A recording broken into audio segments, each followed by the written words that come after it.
আসসালামু আলাইকুম। Facebook live ক্লাসে ইলেকট্রিক্যাল বিভাগের ছাত্রদের জন্য স্বাগতম। আজকে ফেসবুক লাইভ ক্লাসে শুরু করার আগে আমি ধন্যবাদ জানাতে চাচ্ছি ওই সমস্ত ব্যক্তিদেরকে যারা এর পিছনে থেকে আমাদেরকে অনেক সাহায্য সহযোগিতা করতেছেন এবং ফেসবুক লাইভ ক্লাসটা সম্প্রচারের জন্য সহজ হয়ে যাইতেছে। প্রিয় ছাত্রছাত্রী বন্ধুরা, করোনার এই প্রতিকূল পরিস্থিতিতে তোমাদের পড়াশোনা চালিয়ে যাওয়ার জন্য আমাদের বাংলাদেশ সরকার থেকে এই ক্ষুদ্র প্রচেষ্টা আশা করতেছি তোমাদের সবার কাজে লাগবে। আজকে দিন হিসাবে মঙ্গলবার এবং তোমরা জানো যে এই দিনে আমরা ইলেকট্রিক্যাল টেকনোলজির ক্লাসসমূহ ফেসবুক লাইভ ক্লাসে সম্প্রচার করা হয়। আশা করতেছি তোমরা আগ্রহ নিয়ে বসে আছো যে ক্লাস উপভোগ করার জন্য। আমরা আশা করব ফেসবুক লাইভ ক্লাস থেকে তোমরা উপকৃত হবে। আজকে আমরা ডিপ্লোমা ইন ইঞ্জিনিয়ারিং ইলেকট্রিক্যাল বিভাগের দ্বিতীয় পর্বের ইলেকট্রিক্যাল অ্যাপ্লায়েন্স সাবজেক্টটা আলোচনা করব। আমরা ইতিমধ্যে তোমরা জানো যে আমাদের পাঠ্য বইয়ের অথবা সিলেবাসের যে 16টি চ্যাপ্টার ছিল, 16টি চ্যাপ্টারই আমরা শেষ করেছি। আজকে যে ক্লাসটা হবে এটা হবে তোমাদের জন্য রিভিউ ক্লাস। আশা করতেছি রিভিউ ক্লাস থেকে তোমরা আগে যদি হালকা কোনো জিনিস তোমাদের অস্পষ্টতা থাকে বা বুঝতে কোনো অসুবিধা থাকে সেটা বুঝতে আরো সহজ হবে। আজকে আমরা আলোচনা করতে যাচ্ছি রিচার্জেবল ল্যাম্প নিয়ে। বরাবরের মতো আমি তোমাদের সাথে থাকবো Mofizul Islam, chief instructor electrical, Bangladesh student polytechnic institute. চিত্রে তোমরা দেখতে পাচ্ছ কতগুলো রিচার্জেবল ল্যাম্প দেখানো হয়েছে। এটা খুব একটা পরিচিত পপুলার রিচার্জেবল ল্যাম্প, যেটা আমরা বাসাবাড়িতে অনেক বেশি ব্যবহার করি। এটাও পরিচিত তোমাদের অনেকের, এলইডি ল্যাম্প বলি আমরা এটাকে। এই ল্যাম্প এবং এই ল্যাম্পের মধ্যে পার্থক্য হয়েছে এখানে টিউব ব্যবহার করা হয়েছে আর এখানে এলইডি ব্যবহার করা হয়েছে। এটাও একটা রিচার্জেবল ল্যাম্প, এখানেও এলইডি ব্যবহার করা হয়েছে। এখানে আরেকটা ল্যাম্প দেখানো হয়েছে যে ল্যাম্পটা সচরাচর আমরা বাসাবাড়িতে ব্যবহার করি না।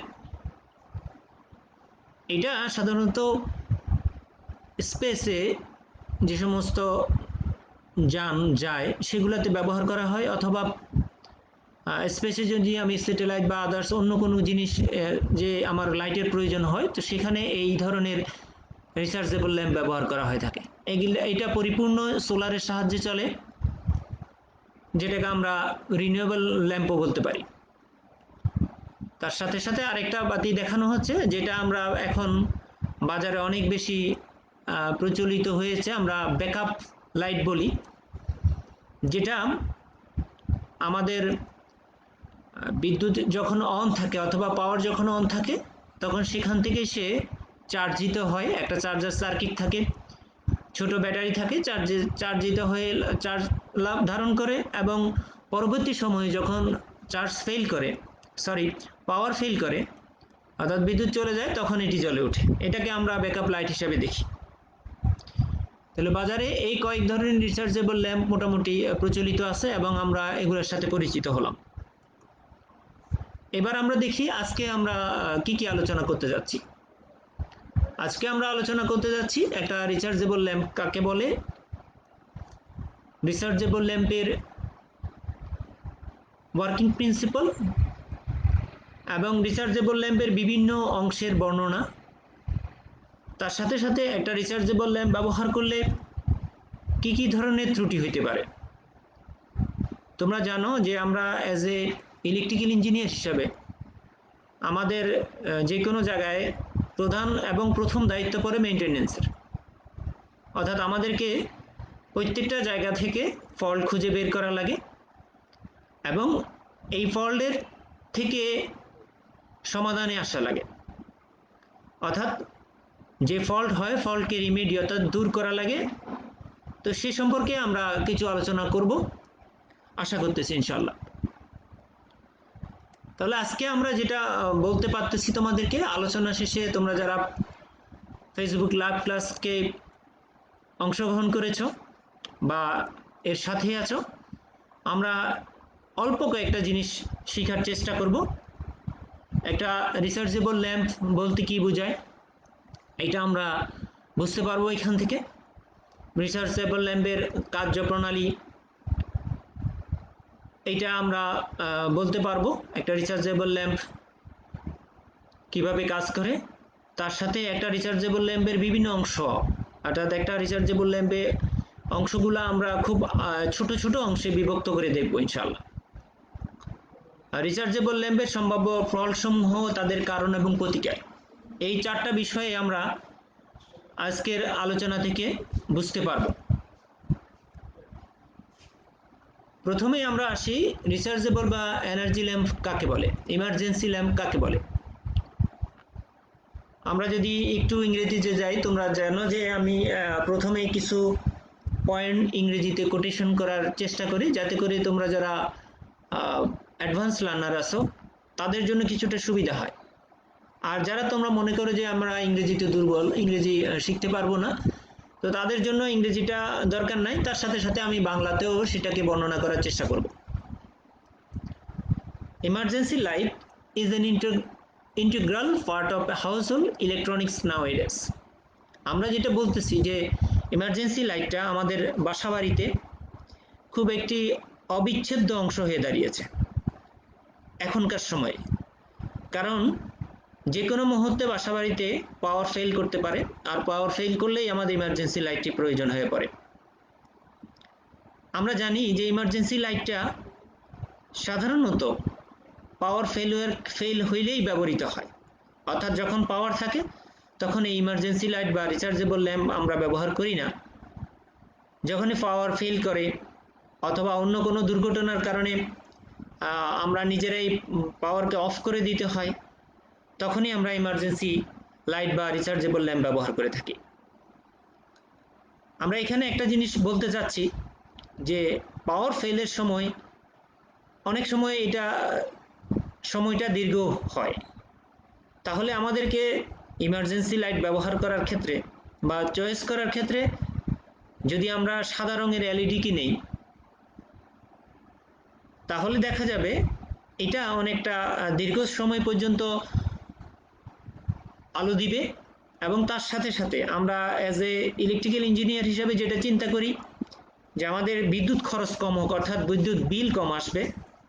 তো এলইডি খুব অল্প পরিমাণ পাওয়ার কনজিউম করে, এতে করে আমাদের টিউবলাইট অনেকটা মেইনটেনেন্স কস্ট বেশি বা টিউবলাইটের দামও বেশি, কিন্তু এলইডি তুলনামূলক সস্তা এবং এটা রিপেয়ার করা সহজ, অর্থাৎ ছোট ছোট এলইডি এটা এক একটা নষ্ট হয়ে গেলে আমরা সহজে রিপ্লেস করে দিতে পারি, এবং এর বিদ্যুৎ কনজিউম ক্ষমতা, পাওয়ার কনজিউম অনেক কম, যার কারণে বিদ্যুৎ বিল অনেক কম আসবে।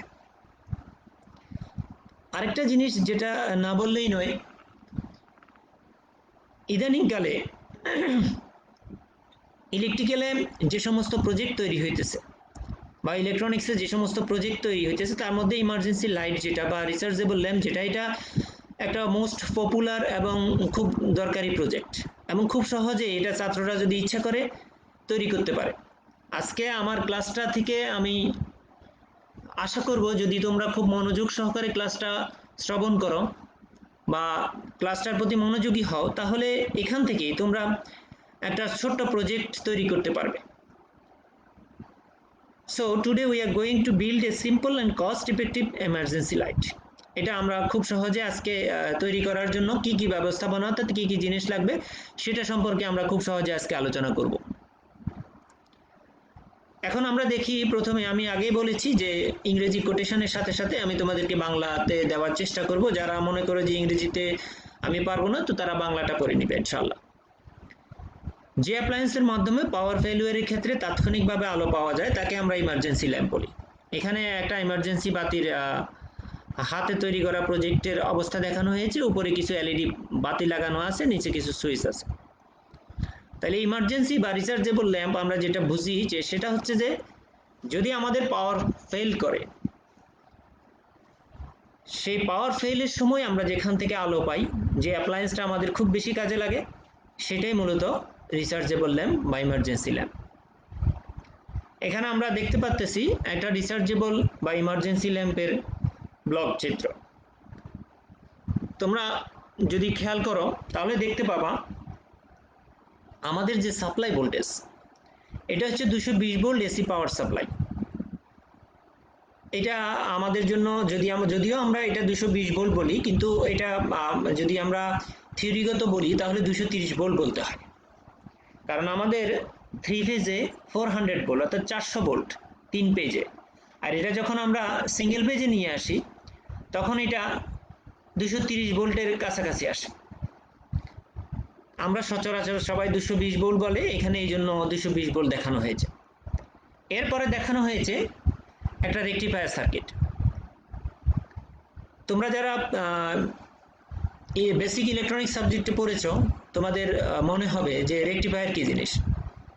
রেকটিফায়ার হচ্ছে এমন একটা সার্কিট যেটার মাধ্যমে এসিকে আমরা ডিসিতে রূপান্তরিত করতে পারি। অর্থাৎ রেকটিফায়ারে ইনপুটে এসি ভোল্টেজ আসে, এসি পাওয়ার আসে, আর তার আউটপুটে ডিসি পাওয়ার পাওয়া যায়। এবং কিভাবে পাওয়া যায় এটা আমরা বিস্তারিত একটু পরে আলোচনা করতেছি। এরপরে এখানে রাখা হয়েছে একটা ব্যাটারি। ব্যাটারিটা মূলত ব্যাকআপ দেওয়ার জন্য। ব্যাকআপ বলতে আমরা যেটা বলছি, যখন পাওয়ার ফেল করবে, পাওয়ার ফেল করলে ইমার্জেন্সি বাতিটা জ্বলে উঠবে, জ্বলে উঠলে পাওয়ারটা সে কোথায় থেকে পাবে? নিশ্চয়ই কোথাও না কোথাও স্টোর করে রাখা লাগবে। এই স্টোর করার জন্য এখানে আমাদের এই ব্যাটারিটা ব্যবহার করতে হবে। আর ব্যাটারিটা উপরে নির্ভর করবে আমার কতক্ষণ ব্যাকআপ সাপ্লাই দিবে। সাধারণত ব্যাটারিগুলা অ্যাম্পিয়ার আওয়ার রেটিংয়ের হয়, আর এই অ্যাম্পিয়ার আওয়ার রেটিং অনুযায়ী সে কতক্ষণ ব্যাকআপ দিবে বা কতক্ষণ সাপ্লাই থাকবে এটা তার উপর নির্ভর করে।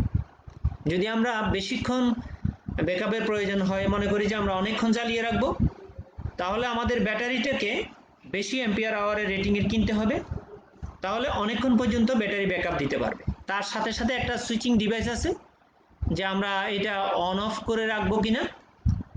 এখানে একটা রিলে দেখানো হয়েছে। রিলেটা মূলত অটো সুইচিংয়ের জন্য। এটা কেমনভাবে কাজ করবে সেটা হচ্ছে, যখন পাওয়ার ফেল করবে তখন রিলে অটোভাবে সাড়া দিবে, অর্থাৎ মূল লাইনটাকে, আমাদের এই সুইচটাকে 220 ভোল্ট সাপ্লাই থেকে যে লাইনটা এতক্ষণ সে পাচ্ছিল, এই লাইনটা না পেয়ে সে ব্যাটারি থেকে লাইনটাকে সুইচিং করে দিবে।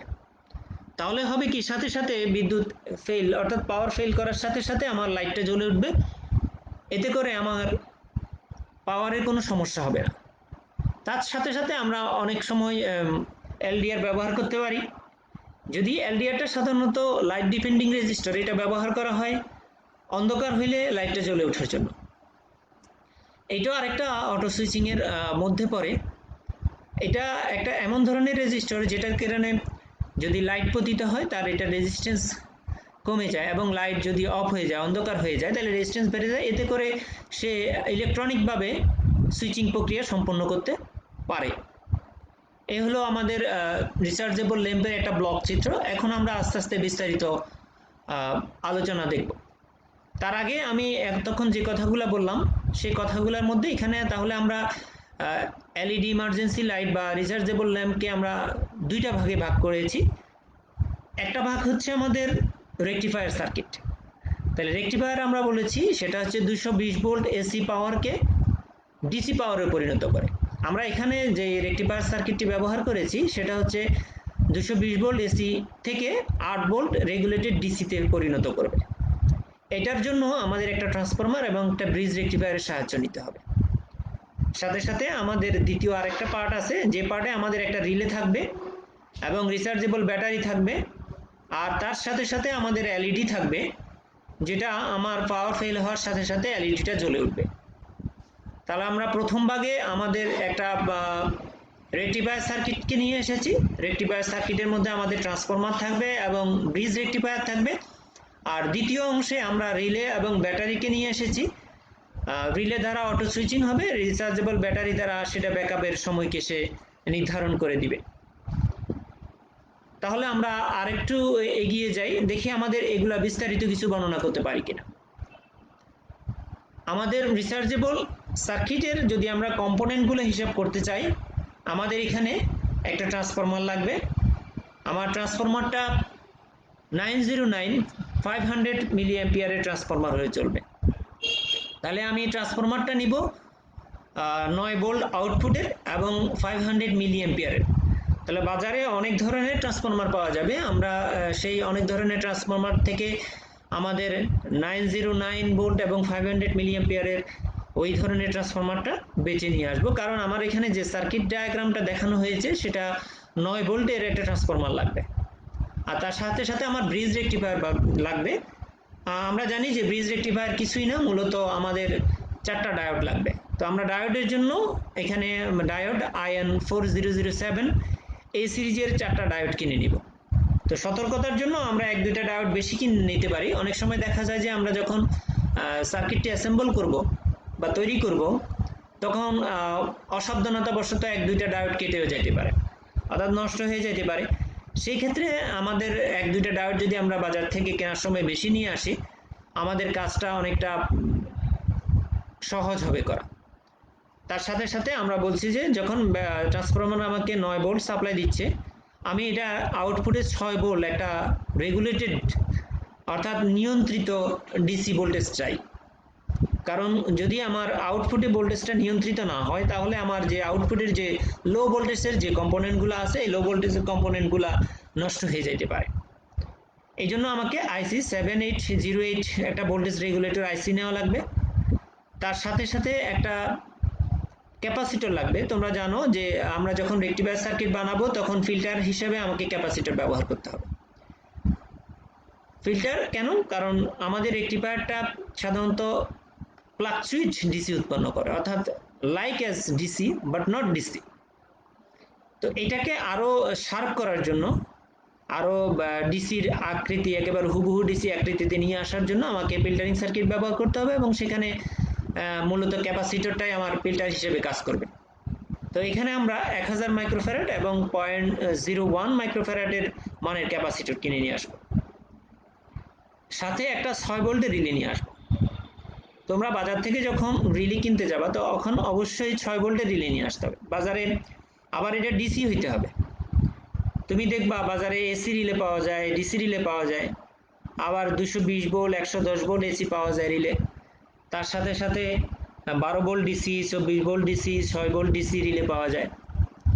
তো আমরা যেটা করব যে একটা 6 ভোল্টের ডিসি রিলে কিনবো, এবং এটার কমপক্ষে একটা কমন টার্মিনাল, একটা অ্যানো টার্মিনাল এবং একটা এনসি টার্মিনাল থাকতে হবে। এই ধরনের একটা রিলে কিনে নিয়ে আসবো।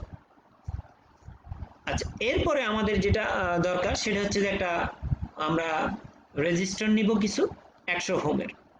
তার সাথে সাথে আমরা বলছি যে এটা আমাদের রিচার্জেবল ল্যাম্পটা আমরা এলইডির মাধ্যমে তৈরি করব, টিউবলাইট দিয়ে না। তাহলে আমাকে এলইডি কিছু আলট্রা ব্রাইট হোয়াইট এলইডি কিনতে হবে। আর সবচেয়ে যেটা গুরুত্বপূর্ণ, আমাদের ব্যাকআপের জন্য একটা রিচার্জেবল ব্যাটারি কিনতে হবে। আমরা রিচার্জেবল ব্যাটারি, যেহেতু আমরা 6 ভোল্টের জন্য সম্পূর্ণ সার্কিটটাকে ডিজাইন করতেছি, আমরা রিচার্জেবল ব্যাটারিটাও 6 ভোল্টের এবং 4.5 মিলি অ্যাম্পিয়ার আওয়ারের ব্যাটারি কিনব। তাহলে আমাদের এই রিচার্জেবল 6 ভোল্টের ব্যাটারি, তার সাথে সাথে 4.5 অ্যাম্পিয়ার আওয়ারের ব্যাটারি আমরা কিনতে পারব। তাহলে এই হলো আমাদের আজকের যে সমস্ত প্রজেক্ট তৈরি করতে যে সমস্ত কম্পোনেন্ট লাগবে, সেই কম্পোনেন্টগুলো এখন আমরা আরেকটু বিস্তারিত দেখতে চাই। ট্রান্সফরমারটা কি জিনিস? Transformer is defined as a passive electric device that transfers electric energy from one circuit to another through the process of electromagnetic induction. It is the most commonly used to increase a step up or decrease a step down voltage level between circuits. তোমরা জানো যারা এখনো দ্বিতীয় পর্বে আসো, transformer একটা বৃহৎ AC মেশিনের একটা অনেক বড় সফটওয়্যার, এবং এটা অনেক পরে আলোচনা করা হবে। এখানে আমি যতটুকু বলবো যে ট্রান্সফরমার এমন একটা ডিভাইস যেটা ভোল্টেজ লেভেলকে ইনক্রিজ অথবা ডিক্রিজ করে, কিন্তু পাওয়ার সমান রেখে, পাওয়ার এবং ফ্রিকোয়েন্সি সমান রেখে ভোল্টেজ লেভেলকে ইনক্রিজ অথবা ডিক্রিজ করে। অর্থাৎ আমরা যদি ইনপুটে বেশি ভোল্টেজ দিয়ে আউটপুটে কম ভোল্টেজ পাই, তখন আমরা এটাকে বলি স্টেপ ডাউন ট্রান্সফরমার। আবার ইনপুটে কম ভোল্টেজ দিয়ে আউটপুটে বেশি ভোল্টেজ নেই, তাহলে এটাকে বলা হয় স্টেপ আপ ট্রান্সফরমার। যেহেতু আমরা আমাদের প্রজেক্ট সার্কিটটাকে 220 ভোল্ট ইনপুটে ভোল্টেজ দিব আর আউটপুটে 9 ভোল্ট নিব, তাহলে এটা হবে আমাদের স্টেপ ডাউন ট্রান্সফরমার। আমরা তাহলে বাজার থেকে ট্রান্সফরমার কেনার সময় একটা স্টেপ ডাউন ট্রান্সফরমার কিনে নিয়ে আসবো। এখন আমরা এখানে দেখতে পাচ্ছি একটা ব্রিজ রেকটিফায়ার। তাহলে ব্রিজ রেকটিফায়ারে আমরা আগে বলেছি যে আমাদের এখানে ট্রান্সফরমার লাগিয়ে নিব, এখানে 4টা ডায়োড লাগিয়ে নিব, আর মাঝখানে একটা লোড হিসাবে আমরা এখান থেকে ভোল্টেজটা নিব, এখান থেকে যে রেজিস্টারটা 100 ওহমের আমরা নিয়ে এসেছি সেই রেজিস্টারটা নিয়ে আসবো। তাহলে এটার কাজটা আমি একটু বলে দিই যে এখানে আমরা 220 ভোল্ট সাপ্লাই দিব, এর আউটপুটে আমরা 9 ভোল্ট পাবো। এই 9 ভোল্টটা আমাদের এই রেকটিফায়ারের মাধ্যমে পজিটিভ হাফ সাইকেলে আমার D1 এবং D3 এই দুইটা ডায়োড আমার অ্যাক্টিভ হবে। অ্যাক্টিভ হলে আমরা RL এর আউটপুট থেকে আমরা একটা ভোল্টেজ নিয়ে নিতে পারবো। এখানে আমরা 9 ভোল্ট নিছি আর আমাদের দরকার 6 ভোল্ট, কারণ অনেক সময় 100% ইফিসিয়েন্সি আসে না। তোমরা জানো যে ব্রিজ রেকটিফায়ারে অনেকটা 81.2 ইফিসিয়েন্সি পাওয়া যায়। তো সেই ক্ষেত্রে আমরা এখানে ধরে নিছি আমরা 9 ভোল্ট হইলে আমরা এখানে 6 ভোল্টের কাছাকাছি একটা ভোল্টেজ পেতে পারি। এবং নেগেটিভ হাফ সাইকেলে D2 এবং D4 দুইটা কন্ডাকশনে যাবে, পরে ফলে আমরা RL এর RRE থেকে আমরা এই ধরনের একটা পজিটিভ হাফ সাইকেল, অর্থাৎ ইনপুটে আমরা যে দুইটা হাফ সাইকেল, একটা পজিটিভ আপনার নেগেটিভ হাফ সাইকেল দিচ্ছি, আউটপুট থেকেই আমরা দুইটা পজিটিভ অর্থাৎ একমুখী সাইকেল পাবো। এখন এটা অনেকটা ডিসির মতো হয়েছে, একমুখী হয়েছে, বাট এটা এখনো পর্যন্ত ফ্লাকচুয়েট অবস্থায় আছে, যে কখনো কমবে কখনো বাড়বে। এটাকে আমাকে যেটা করতে হবে একেবারে লেভেলের মতো নিয়ে আসতে হবে, অর্থাৎ এখানেও ফিল্টার সার্কিট ব্যবহার করতে হবে। তাহলে এই হচ্ছে আমার একটা রেকটিফায়ার সার্কিট। তোমরা আশা করতেছি এটা খুব সহজে বুঝতে পেরেছো। এরপরে আমরা আরেকটু রিলে সম্পর্কে বলতে চাই। আমরা আগেই বলেছি যে আমরা রিলেটা 6 ভোল্টের একটা রিলে ব্যবহার করব। এখানে রিলের এসপিডিটি একটা রিলের ডায়াগ্রাম দেখানো হয়েছে, যেখানে একটা কয়েল ভোল্টেজ আছে। আমরা বলেছি কয়েল ভোল্টেজটা আমরা 6 ভোল্টের কয়েল ভোল্টেজ দিব, অর্থাৎ পজিটিভ একদিকে আর একদিকে নেগেটিভ ভোল্টেজ দিলে রিলের সাপ্লাইটা পেয়ে গেল। তার সাথে দেখো একটা কমন টার্মিনাল আছে আর একটা এনসি একটা অ্যানো টার্মিনাল আছে। আচ্ছা, তাহলে এখানে যেটা হচ্ছে যে একটা কমন টার্মিনালটা যখন মনে করো আমার এনসি টার্মিনালের সাথে লেগে থাকবে, অর্থাৎ পাওয়ার অনের সময় আমার এই নর্মালি ক্লোজ অবস্থায় থাকবে, যখনই পাওয়ার ফেল করবে এই টার্মিনালটা আমার অ্যানোর সাথে লেগে যাবে, এই অ্যানোর সাথে আমি একটা ব্যাটারি দিয়ে দেব। তাহলে আমার এই কমন টার্মিনাল থেকে এটা যদি এলইডিতে লাগিয়ে দিই, তাহলে যখন আমার পাওয়ার ঠিক থাকবে তখনও এটা ইচ্ছা করলে আমি এলইডি বাতি জ্বালাইতে পারবো। ইমার্জেন্সি ল্যাম্প না ইউজ করে আমি এটাকে নর্মালভাবে ইউজ করতে পারবো। আবার যখন আমার বিদ্যুৎ ফেল করবে, পাওয়ার ফেল করবে, তখনও আমি এটাকে ব্যবহার করতে পারবো। তাহলে এটা একাধারে একটা সুইচিং পদ্ধতি, যে অটো সুইচিং। আমার যখনই কয়েলে 6 ভোল্ট থাকবে তখন এটা এনসি হিসাবে কাজ করবে, আবার যখনই কয়েল ভোল্টেজটা ফেল করবে, অর্থাৎ আমার পূর্ববর্তী যেই রেকটিফায়ার সার্কিট আছে, রেকটিফায়ার সার্কিটটা ফেল করবে, কয়েলে ভোল্টেজ পাবে না, তখন এটা অ্যানোতে লেগে যাবে এবং ব্যাটারি থেকে সরাসরি সাপ্লাই এলইডি বাল্বগুলোতে দিবে। এতে করে আমার কাজ হয়ে যাবে, অর্থাৎ ইমার্জেন্সি লাইট হিসেবে আমার যেটা ব্যবহার করা দরকার সেই বাতিটি আমি ব্যবহার করতে পারবো। এরপরে আমরা বলতেছি ডিসি চার্জেবল ব্যাটারি। আমরা যে ব্যাটারিটা নিতে বলেছি যে সেটা হচ্ছে 6 ভোল্ট 4.5 অ্যাম্পিয়ার আওয়ারের একটা ব্যাটারি নেব। এখানে তোমরা একটু ভালো মতো খেয়াল করলে দেখতে পাবা এটা একটা লাল টার্মিনাল আর এখানে একটা কালো টার্মিনাল, অর্থাৎ লাল টার্মিনাল দ্বারা এখানে একটা পজিটিভ টার্মিনাল বোঝানো হয়েছে আর কালো দ্বারা নেগেটিভ বোঝানো হয়েছে। তোমরা যখন বাসাবাড়িতে প্রজেক্টটি তৈরি করবে তখন খুব মনোযোগ সহকারে একটা জিনিস খেয়াল করতে হবে, সেটা হচ্ছে যে কোনোভাবেই ব্যাটারির পজিটিভ এবং নেগেটিভ টার্মিনাল উল্টানো যাবে না, অর্থাৎ ব্যাটারির যে পজিটিভ টার্মিনাল আছে এটা পজিটিভ টার্মিনাল তোমাকে পজিটিভ হিসেবে লাগাইতে হবে, নেগেটিভ টার্মিনালকে নেগেটিভ হিসেবে লাগাইতে হবে। কোনো কারণে তুমি যদি এই টার্মিনাল চিনতে ভুল করো অথবা টার্মিনাল উল্টা লাগিয়ে ফেলো, তাহলে ব্যাটারিটি নষ্ট হয়ে যাওয়ার সম্ভাবনা থাকে। তাহলে ব্যাটারি সংযোগের সময় আমরা এটা খুব ভালো মতো খেয়াল করব যে আমার ব্যাটারিটা যাতে এরকম কানেকশন পোলারিটি ঠিক মতো আমি কানেকশন দিই, উল্টাপাল্টা যাতে না হয়। এখন আমরা রিচার্জেবল বা এমার্জেন্সি ল্যাম্পের একটা সার্কিট চিত্র দেখব। আমরা আগে যে এতক্ষণ ভেঙে ভেঙে সার্কিটগুলো দেখেছি, এটা এখন বিস্তারিতভাবে আমরা একটা দেখতে পাবো যেটা আমাদের একসাথে দেখাইতে সহজ হবে। দেখো এখানে 220 ভোল্ট এসি পাওয়ার সাপ্লাই দেওয়া হয়েছে, একটা ট্রান্সফরমার আমরা বলতেছি 909-500 মিলি অ্যাম্পিয়ার একটা ট্রান্সফরমার ব্যবহার করেছি। এটা 9 ভোল্ট আউটপুটে সাপ্লাই দিবে। এই একটা রেকটিফায়ার ব্যবহার করা হয়েছে, এই রেকটিফায়ারের মাধ্যমে আমরা 6 ভোল্ট আউটপুটে পাওয়ার আশা করতেছি এবং এই 6 ভোল্ট এখানে একটা রেগুলেটেড আইসি ব্যবহার করা হয়েছে যাতে নিয়ন্ত্রিত, অর্থাৎ কখনো ভোল্টেজটা ফ্লাকচুয়েট না করে, বাড়ে না কখনো বাড়ে কমে এরকম না হয়, এই 6 ভোল্টটা ফিক্স থাকে। আর এখানে ক্যাপাসিটর ব্যবহার করা হয়েছে, আমরা আগে বলেছি ক্যাপাসিটরগুলো মূলত ফিল্টারিং এর কাজে ব্যবহার করেছে, প্লাগ সুইচ এসি ডিসিটাকে আরো একটু স্মুথ বা আরেকটু ডিসির মতো কাছাকাছি নিয়ে যাওয়ার জন্যই এটা ব্যবহার করা হয়েছে। তোমরা দেখো এখানে এই রেকটিফায়ার হয়ে রেগুলেটেড আইসি হয়ে এই কয়েলে রিলে কয়েলের 6 ভোল্ট পেয়ে যাচ্ছে। তাহলে রিলে কয়েলটা এতক্ষণ এখানে যে এই ডায়োডটা আছে, ডায়োডের মাধ্যমে এই 6 ভোল্ট অর্থাৎ এইখানে কানেক্টেড থাকবে, এখানে কানেক্টেড থাকলে এই সরাসরি এই লাইন দ্বারা এলইডি বাতিগুলো জ্বলতে থাকবে। এখন আমাদের ব্যাটারিটি আর ব্যবহার হবে না, ব্যাটারিটি আর ব্যবহার হবে না।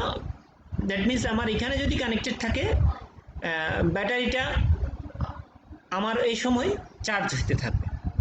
আবার যখন আমার পাওয়ারটা ফেল করবে, পাওয়ার ফেল করার সাথে সাথে যেটা হবে যে আমার এই কয়েলের সাপ্লাই ভোল্টেজটা অফ হয়ে যাবে, ফলে এটা অ্যানো টার্মিনালে সংযুক্ত হবে এবং এই পুরো অংশটুকু আমার ডিসকানেক্ট হয়ে যাবে মূল সার্কিট থেকে। তখন আমার এই রিচার্জেবল যে ব্যাটারিটি আছে, ব্যাটারি থেকে ব্যাকআপ হিসাবে, রিজার্ভার হিসাবে এটা কাজ করবে এবং এই ব্যাটারি থেকে পাওয়ারটা এসে আমার এই এলইডি বাতিগুলোতে পাওয়ার সাপ্লাই দিবে। তখন দেখা যাবে আমার পাওয়ার ফেল করছে কিন্তু আমার তখনও বাতি নিবে নাই, অর্থাৎ বাতি জ্বলতে থাকবে। এই কাজটা করার জন্য মূল যে উপাদানটা কম্পোনেন্টটা ভূমিকা পালন করতেছে সেটা হচ্ছে আমাদের রিলে কম্পোনেন্ট। রিলেটাই আমাদের মূল চাহিদাটা পূরণ করতেছে, অর্থাৎ রিলের মাধ্যমে আমরা অন অফ সুইচিং করতে পারতেছি এবং এই সুইচিং এর মাধ্যমে আমাদের একাধারে যেমন অটোমেটিক কাজ হইতেছে, অন্যভাবে আমাদের এটা যেটা ব্যাটারিকে আমরা চালিয়ে আমার এলইডিকে জ্বালাইতে পারতেছি। এখানে তোমরা যখন এই প্রজেক্টটি তৈরি করবে তখন দেখতে পারতেছো যে একটা ইমার্জেন্সি টেইনার বোর্ডের উপর তোমাদের এই ইমার্জেন্সি বাতিটা তৈরি হবে এবং ওখান থেকে তোমরা বুঝে নিতে পারবে। অর্থাৎ তোমরা যখন প্রজেক্টটা আগে এক্সপেরিমেন্ট হিসাবে তৈরি করবে, এরকম একটা ব্রেড বোর্ডে সাজিয়ে তৈরি করে নিতে পারবে, তখন দেখলে বুঝে নিতে, এখান থেকে টেস্টিং করার পরেই তোমরা মূল সার্কিটে যাবা, অর্থাৎ যে প্রিন্টেড সার্কিট বোর্ডে তোমরা সার্কিটটা তৈরি করবা। আমরা এখানে আমাদের যেহেতু সময়ের সংক্ষিপ্ততা আছে, আমরা এখানে আর অনেক কিছু আলোচনা করতেছি না, যেহেতু তোমাদেরকে আগে পূর্ববর্তী ক্লাসে আমাদের ফল্ট সমূহ খুব বেশি আলোচনা হয়েছে, আমাদের সময় সংক্ষিপ্ততার জন্য আমরা এটা নিয়ে আর আলোচনা করতেছি না। আমরা এখানে যে জিনিসটাকে তোমাদেরকে বারবার বলতেছি, কয়েকটা রিকমেন্ডেশন নিতে হবে, অর্থাৎ কয়েকটা জিনিসে তোমাকে খুব বেশি খেয়াল রাখতে হবে। একটা হচ্ছে যে রিচার্জেবল ব্যাটারির পোলারিটি অনুযায়ী তোমাকে সংযোগ করতে হবে, এটা আমরা আগেও বলেছি এখনো বলতেছি যে একটা রিচার্জেবল ব্যাটারি পোলারিটি অনুযায়ী তোমাকে সংযোগ নিতে হবে।